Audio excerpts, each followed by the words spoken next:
Hey Rebel Rouser, I'm Alan Voivod and this is Star Wars 7x7, your daily dose of Star Wars joy, and thank you so much for joining me for it. So we're going to talk about the villains in the Ahsoka feature story from Empire Magazine, and we're going to add on a couple of things from other places that we've got, so that way we can kind of round out our discussion, as it were. One of the new things that we got from this issue has to do with Morgan Elspeth, who is the magistrate that we first met in Chapter 13 of The Mandalorian, or Season 2, Episode, do the math, Episode 5. That was the Jedi where Ahsoka and she faced off. She didn't want to tell Ahsoka anything about Grand Admiral Thrawn or anything else, but yeah, we don't know whether she actually did. But we do know that she is not happy about how that whole situation went down. According to the Empire article, she's holding a grudge from that situation, and she definitely wants bad things to happen to Ahsoka, and she is a true believer in whatever Grand Admiral Thrawn is up to. Then there's Lars Mikkelsen, who is of course returning to play Grand Admiral Thrawn, having played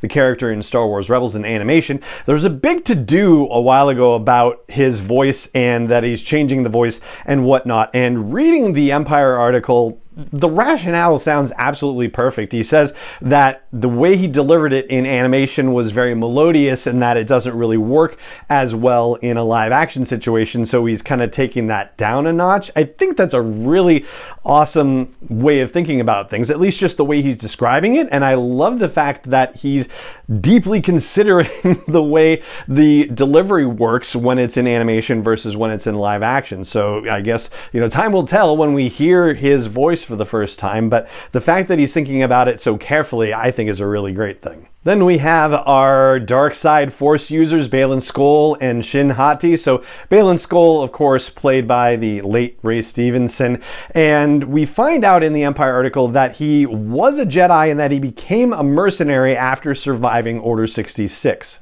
And of course, in Star Wars, there are some mercenaries that actually have some kind of moral code and some that maybe, less so. And it seems like from what we've seen so far that he's on the less so side. And as far as Ivana Sakno's character, Shin, we still don't really have a lot other than she is an ambitious apprentice working with Baylan Skoll. And we see, now bringing it to trailers, the two of them actually infiltrating some sort of New Republic ship. Maybe it's together, maybe they're separate incursions, but yeah, whatever they're doing, they are definitely not doing for the New Republic. So it raises the question of whether they are operating on their own or are they working for the Empire in some fashion. I've been kind of grappling with the idea of whether Thrawn would employ mercenaries as part of any plans he might have. It seems like he might consider it because that's really the best way he has of fighting anybody who is a Force user, like Ahsoka, or amazingly, if Luke Skywalker were to show up in this thing, that would be another option. Of course, he's already met Ezra Bridger, and we have no idea where Ezra is in this whole thing as of yet. And we've seen Shin also face off with Sabine Wren as well. And considering Thrawn's history with our friends from Rebels, yeah, that seems to augur again like a situation where Thrawn could be using these folks as part of his overall plans. And the last thing I want to flag, which actually isn't from the Empire Magazine article, but it's something that I came across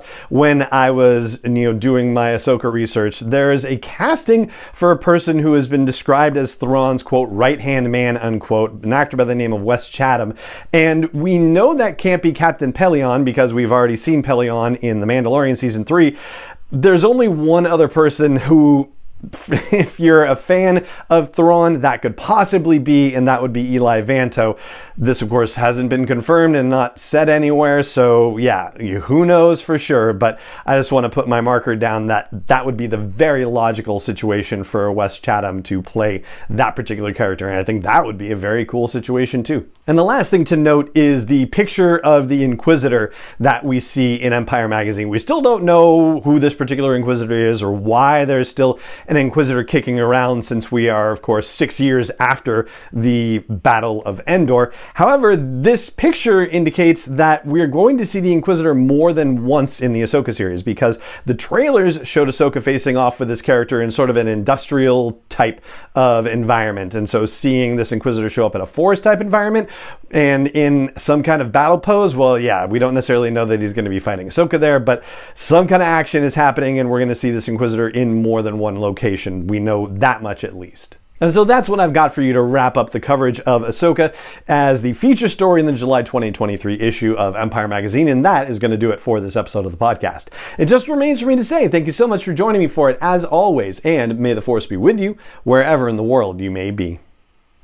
7x7 is not endorsed or sponsored yet by Lucasfilm Limited, Disney, or 20th Century Fox, and is intended for entertainment and information purposes only. Star Wars, the Star Wars logo, all names and pictures of Star Wars characters, vehicles, and any other Star Wars related items are registered trademarks and/or copyrights of Lucasfilm Limited, or their respective trademark and copyright holders. May the Force be with them. All original content is copyright by Star Wars 7x7. We hope you love it.